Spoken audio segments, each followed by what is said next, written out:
मैं हूं इंद्रजीत समयाल। मेरे इस YouTube channel talks with Indrajeet Samyal में आपका स्वागत है। वो साथियों, जगजीत सिंह साहब की एक गजल है कि मंजिलें क्या है, रास्ता क्या है, हौसला हो तो फिर फासला क्या है। तो वही हौसला जो देश के प्रधानमंत्री नरेंद्र मोदी ने, जब ये चुनाव शुरू हुआ, जब उन्होंने ये घोषणा की थी कि अब की बार 400 पार, तो उसके ऊपर उन्होंने एक लक्ष्य बांधकर उसके ऊपर उन्होंने चलना शुरू कर दिया था। और यहाँ दूसरे शब्दों में हम कहें तो नरेंद्र मोदी वो एक ऐसे बाजीगर हैं। वो जानते हैं कि इस देश का मिजाज क्या है। वो ये जानते हैं कि देश अब किस करवट बैठेगा। और इसी सब के चलते जब उन्होंने एक नारा दिया कि अब की बार एनडीए 400 पार, और उस समय जब ये नारा उन्होंने लगाया तो उसके जैसा कि होता है, अमूमन होता है, अपोजिशन के तमाम बड़े नेता, चाहे वो कांग्रेस अध्यक्ष खड़गे हों और कांग्रेस के चिर युवा नेता राहुल गांधी हों, प्रियंका वाड्रा गांधी हो, इन सब ने नरेंद्र मोदी का मजाक उड़ाना शुरू कर दिया। बहरहाल, अभी चुनावी नतीजे तो 4 जून को आएंगे, लेकिन आज यूं ही चुनाव प्रचार, जो अंतिम दौर का चुनाव था, वो खत्म हुआ, समाप्त हुआ। उसके बाद लगभग 6:30 बजे से तमाम चैनलों ने अपने एग्जिट पोल्स को दिखाना शुरू कर दिया। और उसके बाद मैं भी लगातार पूरे इन तमाम चैनलों में एक पैनी नज़र बनाई रखी। और अब जब रात के 10:30 बजे आज तक ने अपना जो एग्जिट पोल था उसे समाप्त किया, और उससे पहले जितने भी हमारे जो मेन स्ट्रीम मीडिया के चैनल्स हैं, जिनमें आप जी न्यूज़ कह सकते हैं, रिपब्लिक भारत कह सकते हैं, टाइम्स नाउ कह सकते हैं, टीवी 9 कह सकते हैं, न्यूज़ 24 कह सकते हैं, सब ने इन इन सब चैनल्स ने अलग अलग सर्वेज में, हाँ, कभी किसी का प्रतिशत किसी राज्य में ज़्यादा था, किसी का कम था, लेकिन मोटा मोटी यदि हम देखें तो ये साफ दिखाया है कि जो नरेंद्र मोदी, भारतीय जनता पार्टी, एनडीए, ये 400 पार जा रहा है। लेकिन बहरहाल 4 जून को जब नतीजे आएंगे तो वो इस बात की पुष्टि करेंगे। लेकिन इस वीडियो में जो मैं ये जो बात करने जा रहा हूँ, ये बात करने जा रहा हूँ कि देखिए, जब किसी भी देश में चुनाव होते हैं, और चुनाव एक बड़ी आप कह सकते हैं कि एक बड़ा पर्व होता है, और ख़ासकर भारत जैसे देश में यहाँ लगभग 1 अरब और 35-40 करोड़ आबादी है। और जब इतने बड़े विशाल देश में यहाँ हर 10 किलोमीटर के बाद भाषा बदलती है, लोगों का रहन सहन बदलता है, लोगों का खान पान बदलता है। तो इतने बड़े विशाल देश में जब लोग अपना प्रधानमंत्री चुनते हैं, लोग अपनी सरकार चुनते हैं, तो उस वोटिंग का, उस चुनाव का, उस मिजाज का एक अपना ही अंदाज होता है। और ये एक ऐसा अंदाज होता है जो आपको दर्शाता है कि जो इस बात को करता है कि जिस सरकार को वो चुनने जा रहे हैं वही उनकी वोट की हकदार है। और पिछले लगभग 10 वर्षों से, प्रधानमंत्री 2014 से लेकर 2024 तक, भारतीय जनता पार्टी की सरकार प्रधानमंत्री नरेंद्र मोदी के नेतृत्व में इस देश में। और अब की बार जब उन्होंने कहा 400 पार, तो बहरहाल इसका एक मजाक अपोजिशन ने उठाना शुरू कर दिया। और मुझे हैरानगी इस बात की होती है कि देखिए, जो भी एक राजनीति का खिलाड़ी होता है, वो जब फील्ड में जाता है, चाहे वो अपोजिशन पार्टी का हो, चाहे वो रूलिंग पार्टी का हो, तो वो एक लोगों का मिजाज और एक नब्ज उसकी वो पकड़ लेता है कि आखिरकार ये हवा की धारा किस ओर बह रही है। लेकिन बहरहाल, जो मंजे हुए खिलाड़ी होते हैं, वो उस धारा में रह के ही प्रयत्न करते हैं कि उस धारा को बदला जाए। लेकिन अगर वही मंजा हुआ खिलाड़ी उस धारा के विपरीत बोलना शुरू कर दे, उस धारा को एक ऐसा काउंटर नैरेटिव सेट करना शुरू कर दे कि जो नैरेटिव कहीं एग्जिस्ट ही ना हो रहा हो, तो फिर वो अपने आप में एक हंसी का पात्र बनता है। जैसे पिछले कुछ दिनों से आप देख रहे होंगे, राहुल गांधी, खड़गे, इनके जो प्रवक्ता हैं, जिसमें आप पवन खेड़ा कह लीजिए या दूसरे अभय दुबे कह लीजिए, ये इनकी जो सबसे बड़ी वो जो गालीबाज प्रवक्ता है इनकी, जिसे मुझे लगता है कि शायद उनमें कभी संस्कारों की भी कमी है, सुप्रिया श्रीनेत, वो जब भी आती थी जी भर के मोदी को गाली निकालती थी। और ये सभी ये कहते थे कि 4 जून को एक नया सवेरा आने वाला है, 4 जून को नया सवेरा आने वाला है, Narendra Modi tata bye bye, good good bye.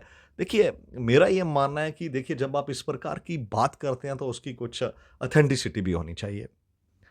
ये देश अच्छी तरह से जानता है, जितने भी सर्वे हुए या जो भी लोगों का मिजाज था, सब लोग ये जानते थे कि अगर भारतीय जनता पार्टी बुरे से बुरा भी अपना प्रदर्शन करेगी, तो वो 272 से नीचे नहीं जाएगी। अपने दम पे ही इतनी सीटें ले जाएगी। लेकिन मुझे ना नेताओं की बुद्धि पे ही तरस आता है कि इस प्रकार के स्टेटमेंट्स देने।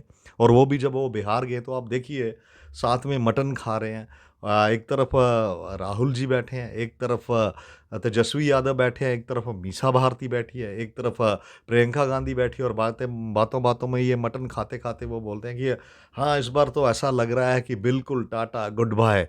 तो साथ में राहुल गांधी जी ये कहते हैं, हाँ, हाँ, बिल्कुल, बिल्कुल 2 बार तो मैंने आपके यहाँ मटन खाया, अब मेरी बारी है। अब आप दिल्ली आइएगा तो मैं आपको मटन खिलाऊँगा और वो मटन खाते-खाते ही संदेश देते हैं कि इस बार देश के युवाओं में बड़ा आक्रोश है, देश के लो जनमानस में बड़ा आक्रोश है। नरेंद्र मोदी की सरकार तो बस अब अंतिम साँसें गिन रही है। लेकिन हँसी आती है ऐसे नेताओं पे। मुझे ऐसा लगता है कि जब आप इस प्रकार के स्टेटमेंट्स देते हैं और मानिए अभी तो ये एग्ज़िट पोल है, लेकिन जब एग्ज़ैक्ट पोल आएँगे 4 जून को जब जो मतपेटियों से बाहर मत निकलेंगे, ईवीएम से बाहर जब वो मत निकलेंगे, तो यदि यही एग्ज़ैक्ट पोल में परिभाषित हो गए तो आपके पास जनता को दिखाने के लिए क्या चेहरा रहेगा? देखिए, वो कॉम्पिटिशन्स 18-20 का हो तो माना जाता है, 19-20 का हो तो माना जाता है, लेकिन यदि 2 और 20 का हो तो वो नहीं माना जाता। इसलिए मुझे समझ नहीं आती और सबसे बड़ी बात है कि जिस दिन चुनाव प्रचार खत्म हुआ उस दिन यदि प्रधानमंत्री नरेंद्र मोदी 48 घंटे का उन्होंने मौन लिया, मेडिटेशन करने चले गए, तो आपके प्रवक्ताओं ने आके किस किस प्रकार की बातें ये टीवी चैनल्स पे आके कहीं, किस प्रकार की गालियाँ उन्हें निकाली। तो देखिए नरेंद्र मोदी में एक ये ख़ासियत है कि जब कोई उन्हें गालियाँ निकालता है तो वो उन्हीं गालियों को इस प्रकार से यूज़ करते हैं कि वो गालियाँ उनके गले का हार बन जाती हैं और लोगों में एक ऐसा नैरेटिव सेट हो जाता है कि देखिए जिस व्यक्ति के लिए ये क्या-क्या भाषा का इस्तेमाल कर रहे हैं। आज मैं पवन खेड़ा को सुन रहा था तो पवन खेड़ा जी कह रहे थे कि देखिए नरेंद्र मोदी जी महात्मा गांधी पे तो फ़िल्म बनी है, आपके ऊपर तो कोई फ़िल्म ही नहीं बनेगी। यदि कोई फ़िल्म बन भी गई तो वो कोई देखना पसंद नहीं करेगा। अब आपकी छुट्टी है, 4 जून से आप इस देश से हमेशा के लिए विदा होने जा रहे हैं और आप जाइए हिमालयाज़ में जाइए, वहाँ पे जाके तपस्या कीजिए। इस प्रकार की इनके जो प्रवक्ता कह रहे हैं और सबसे बड़ी बात ये देखिए कि कांग्रेस पार्टी एक ऐसा है कि जिसे पता ही नहीं है कि उसने क्या करना है, क्या नहीं करना है। पहले ये कहते हैं कि हमारा कोई भी जो प्रवक्ता है वो डिबेट में नहीं जाएगा। जो भी एग्ज़िट पोल की डिबेट्स के ऊपर जो भी बातचीत होगी उस पे हमारा कोई प्रवक्ता नहीं जाएगा। लेकिन शाम ढलते-ढलते इन्हें लगता है कि शायद कोई बड़ी गलती कर दी फिर कहने के लगे नहीं, नहीं, नहीं जो हमने पूरे देश का इंडिया का सर्वे कराया है वो उस सर्वे की बात करने हमारे प्रवक्ता जाएँगे। और आज जब इनके प्रवक्ता आए तो उनके चेहरे देखने वाले थे। जब वो ना तो वो किसी को कह रहे थे कि आपका एग्ज़िट पोल गलत साबित होगा, तो वो ना तो ये कह रहे थे कि ये एग्ज़िट पोल सही है। वो कह रहे हैं देखिए 4 जून का इंतज़ार कीजिए, 4 जून का इंतज़ार कीजिए। तो इस प्रकार की बातें ये लोग कर रहे हैं और सबसे बड़ी बात ये है कि आज भारतीय जनता पार्टी के यदि पक्ष में हम इन एग्ज़िट पोल्स की ही बात करें तो भारतीय जनता पार्टी ने देखिए भारतीय जनता पार्टी एक ऐसी पार्टी है जो लगातार मेहनत करने में विश्वास करती है और प्रधानमंत्री नरेंद्र मोदी ने अक्सर ये कहा जाता था कि देखिए साउथ में भारतीय जनता पार्टी कमज़ोर है लेकिन आज जो आप नतीजे देखें तमिलनाडु में भारतीय जनता पार्टी इम्प्रूव कर रही है। वहाँ वहाँ जो पोल परसेंटेज लगभग 22% वोटों का वहाँ पे भारतीय जनता पार्टी ने कब्जा किया जो पिछली बार महज 4 से 6% था। अन्नामलाई जो वहाँ के प्रदेश अध्यक्ष हैं उन्होंने एक एक प्रकार से ही तमिलनाडु में जान फूँकी हुई है और इस बार वो अपनी सीट से भी जीतते हुए नज़र आ रहे हैं।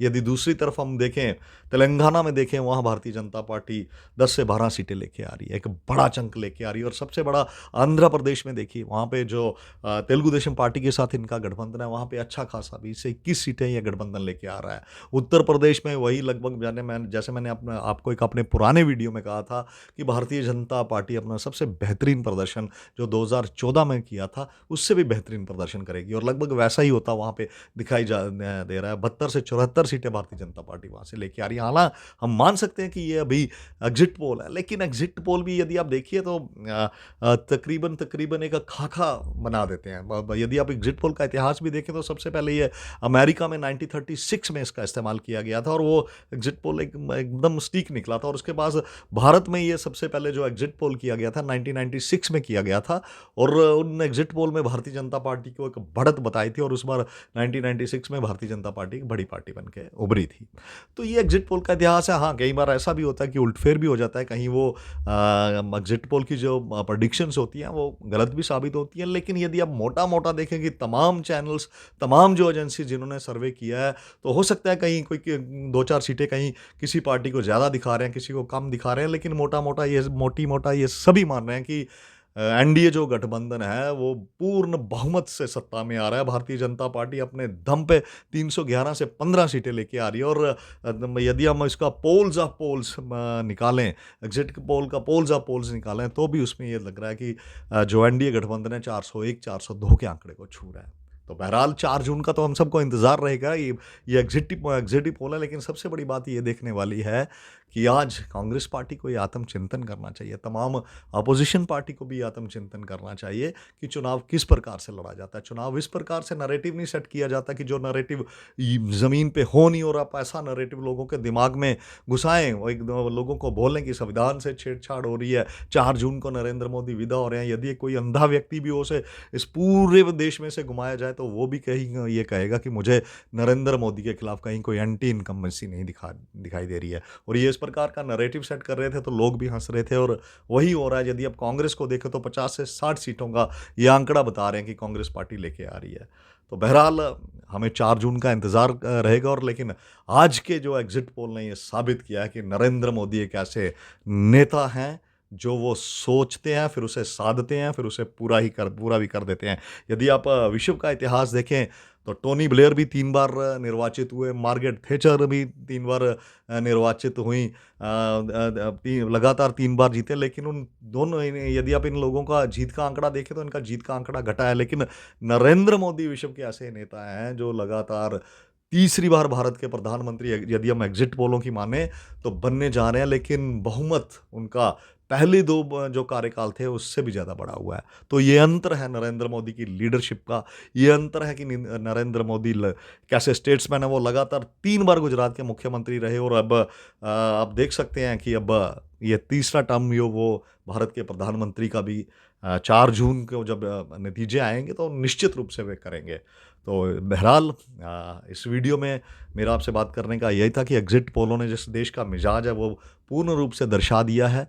लेकिन दूसरी तरफ कांग्रेस और जो इनका इंडी गठबंधन था, उनके नेताओं के जो स्टेटमेंट्स हैं, यदि वो 4 जून के बाद उन स्टेटमेंट्स को देखेंगे तो वो शायद आईने के सामने खड़े नहीं हो पाएंगे, अपनी सूरत को आईने में नहीं देख पाएंगे कि वो क्या-क्या लोगों के बीच जाके कहते रहे और लोगों ने किस प्रकार से उन्हें आईना दिखाया। बहरहाल ये था आज का हमारा ये वीडियो। आपको ये हमारा वीडियो कैसा लगा कमेंट बॉक्स में जाके हमें ज़रूर बताएँ, और मेरे इस channel talks with Indrajeet Samyal को लाइक करें, सब्सक्राइब करें, बेल आइकन का बटन दबाएँ ताकि हमारी सारी नोटिफिकेशंस आपके तक पहुँच पाएँ।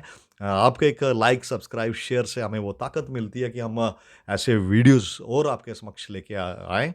और बहरहाल इन सभी शब्दों के साथ मैं आपसे विदा लेता हूँ। जल्दी मिलूँगा आपसे एक नए वीडियो के साथ। तब तक आप अपना बेहद ख्याल रखिए। धन्यवाद। जय हिंद, वंदे मातरम, भारत माता की जय।